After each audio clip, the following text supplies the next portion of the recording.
To some of the updates, Mayor, dito sa Davao City, no, sa local discussion naman tayo. Mayor, meron lang isang usapin dito sa Davao City last week, no, na pinagkagulahan, pinag-usapan, nagbunga ng maraming opinion. Ito nga nangyaring hold-up incident, Mayor, sa downtown dito sa Davao City.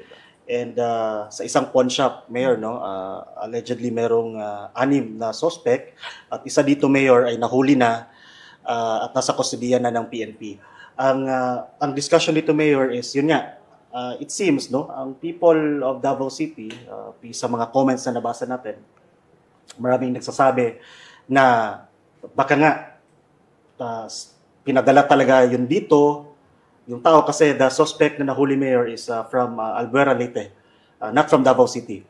And yung most of the opinions ng Davaoenos, Mayor, is yun nga, baka sinadya na pinapunta dito para manggulo just in time for the celebration of Araw ng Davao. Your comment in general, Mayor, on this particular incident? Ang gusto ko sana, I'd like to sound unbiased when giving out my analysis of this incident. Ang tingin ko, pwede kasi rin talaga na that individual na galing ng Leyte, he was asked to do a job here in Davao.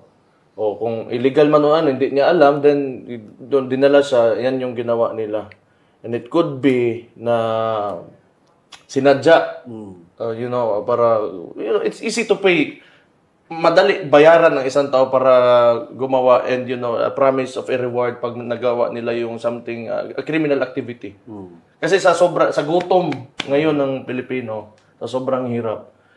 But, on the other hand, gusto ko rin, hindi man gusto, pero there's a big possibility dahil ugok talaga tong PNP chief natin and the BBM administration is very lenient on criminals right now. Kaya, it encourages criminals to do these kinds of activities. So, expect talaga tayo, a lot of people are very displeased with the current peace and order situation in the entire country. So, kahit naman we're doing everything that we can to secure Davao City, pero if yung PNP chief magsasalita na ang droga pampagising, what can you expect? Tama. No? On kung paano mag-behave yung mga criminals right now. It is very encouraging for them na nakikita nila na hindi talaga stricto yung presidente natin pagdating sa peace and order. So kaya makikita niyo may maraming bangag talaga sa Facebook. They're like Videos. na recording themselves and posting it on social media na nagsasabo sila.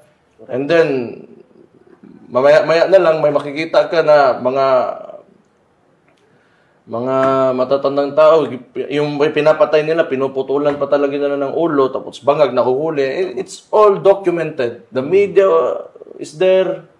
A lot of crazy things are happening in this country right now, especially crimes. And yet, ayaw umamin nito. And, ang masaklap lang, yung sinabi yung statement niya, which really is very disturbing kasi sa akin, kaya binabalik ko. Because, prohibited yung drugs eh. It should not come out of somebody's mouth, especially when you are the chief PNP. Kung gobyerno ka. Para kasing sinasabi mo, you're tolerating these kinds of activities and everything that, is similar to those illegal and criminality. So ito, kaya may nagkakaroon tayo ng ganito is because lenient talaga yung wala ka mang narinig talaga ang presidente na threatening criminals. Wala talaga.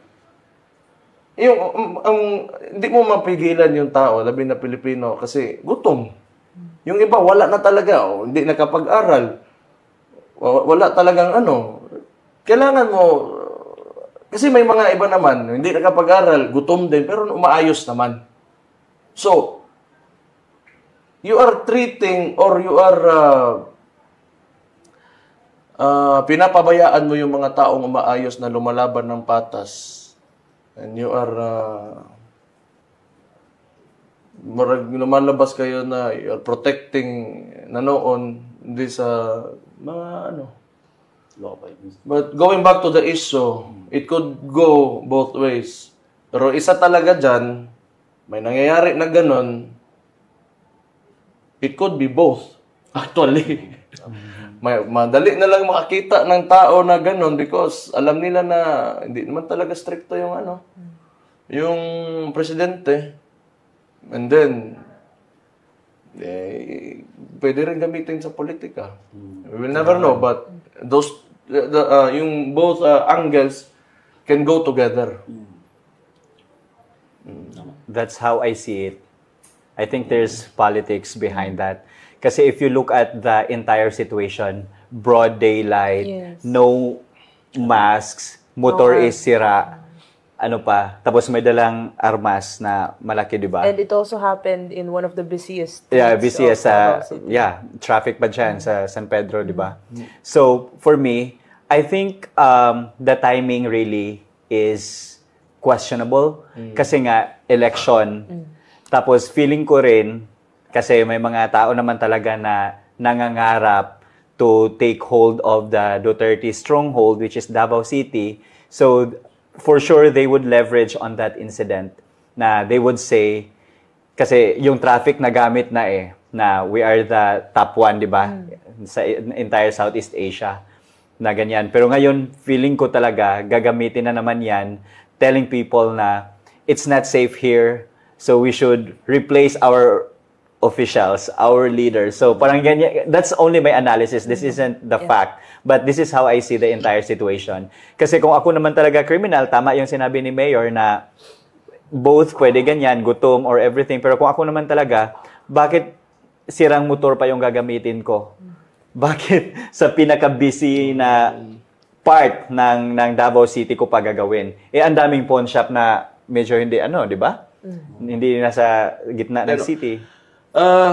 Sa experience ko bilang alkalde ba ng Davao, we've had similar incidents.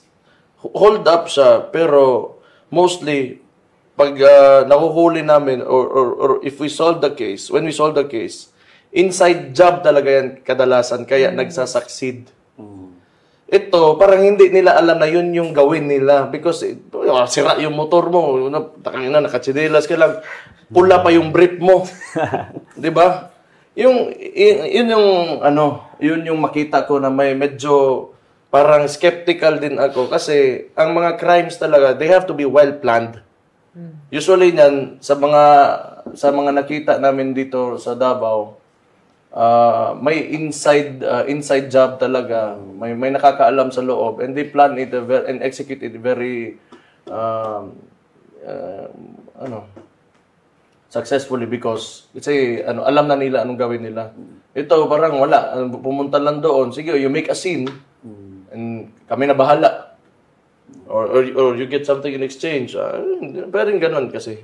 But Mayor, nevertheless, we congratulate the members of the security cluster, particularly ang ating police mayor for immediately apprehending yung isang suspect and recovering yung mga stolen items. And this only shows, Mayor, the culture of security in the city really works kasi the asa mo makita yung culture of security talaga. Kasi tinadyakan nung isang mama yung ulo ng we don't ayaw talaga ng taga-Davao ng crime.